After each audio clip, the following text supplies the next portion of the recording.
सिंधुदुर्गच्या मालवण शहरामधील आडवण परिसरातल्या एका भंगार व्यावसायिकाच्या कुटुंबानं राष्ट्रविरोधी घोषणा दिल्याचा त्यांचा आरोप करण्यात येत आहे। त्यासोबत स्थानिक व्यक्तीच्या तक्रारीवरून मालवण पोलिसांनी त्या भंगार व्यावसायिक व्यक्ती, त्याची पत्नी आणि त्याच्या 15 वर्षाच्या मुलाविरोधात गुन्हा दाखल केला आहे। चॅम्पियन ट्रॉफी 23 फेब्रुवारीला झालेल्या भारत-पाकिस्तान सामन्यामध्ये भारताचा विजय झाला आणि या विजयानंतर सर्वत्र जल्लोष साजरा होत होता। तर दुसरीकडे सिंधुदुर्गच्या या मालवणमध्ये मात्र राष्ट्रविरोधी घोषणा दिल्याचा आरोप एका कुटुंबावर करण्यात आला होता आणि यामुळे तणावपूर्ण स्थिती निर्माण झाली होती। मालवणमध्ये या भंगार विक्रेत्यानं राष्ट्रविरोधी घोषणा दिल्याचा दावा करण्यात येत आहे आणि त्या विरोधात लोकांच्या भावना देखील तीव्र आहेत। यानंतर इथल्या स्थानिक नागरिकांनी या कुटुंबावर कारवाई करण्यात यावी अशी मागणी लावून धरली। खरं तर एकनाथ शिंदे यांच्या नेतृत्वाखाली असणारे शिवसेना पक्षाचे नेते आमदार निलेश राणे यांनी सुद्धा या प्रकरणामध्ये आक्रमक भूमिका घेतली आहे।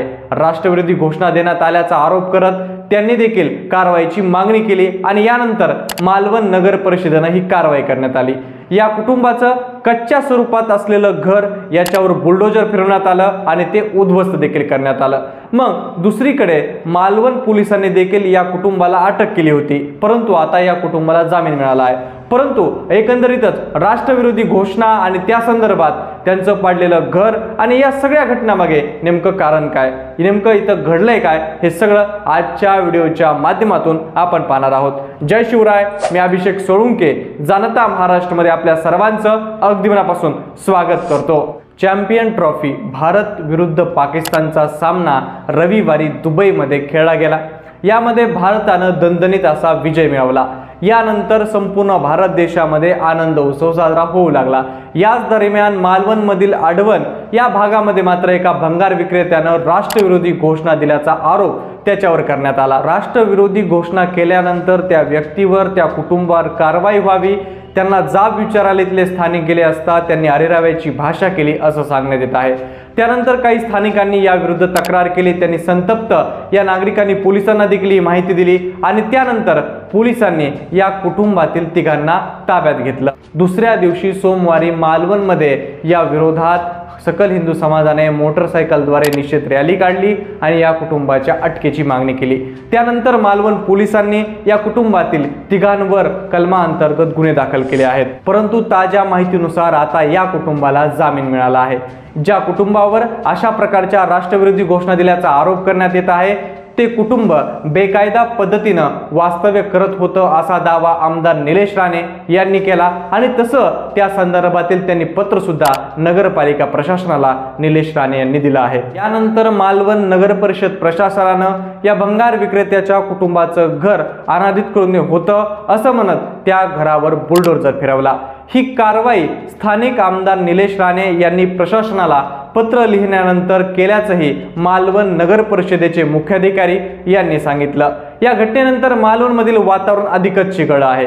या घटनेनंतर सोशल मीडियावर देखील विविध प्रतिक्रिया उमटताना आपल्याला दिसत आहेत। या घटनेनंतर निलेश राणे यांनी एक्स हँडलवर त्यांनी पोस्ट शेअर केली आहे आणि त्या पोस्टला नगर परिषदेने केलेल्या कारवाईचे फोटो सुद्धा जोडले आहेत। ही कारवाई केल्याबद्दल नगर परिषद प्रशासन आणि पोलिसांचे मी आभार व्यक्त करतो असं त्या पोस्टमध्ये निलेश राणे म्हणतात। तर यानंतर सिंधुदुर्ग जिल्ह्याचे पोलीस अधीक्षक यांनी सांगितलं की या प्रकरणात चौकशी सुरू आहे। देशविरोधी घोषणा दिल्याप्रकरणी कोणताही व्हिडिओ, कोणताही पुरावा आपल्याकडे उपलब्ध नाहीये। एका व्यक्तीच्या तक्रारीवरून आम्ही ही तक्रार दाखल करून घेतली आहे। या प्रकरणात संबंधित गोष्टीची शहानिशा करून त्या संपूर्ण पडताळणी करून आम्ही त्याची तपासणी करत आहोत असं त्यांनी सांगितलं। कथित राष्ट्रविरोधी घोषणा दिल्याचा दावा झाल्यानंतर आमदार निलेश राणे यांनी नगरपालिका प्रशासनाला पत्र लिहिलं आणि त्यानंतर या कुटुंबाच्या अनधिकृत असणाऱ्या बांधकामावर बुलडोजर फिरवला गेला।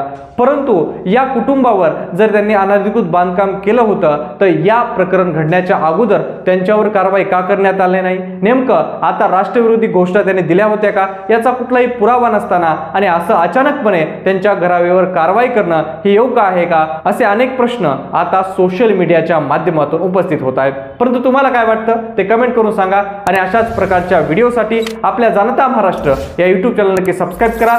धन्यवाद।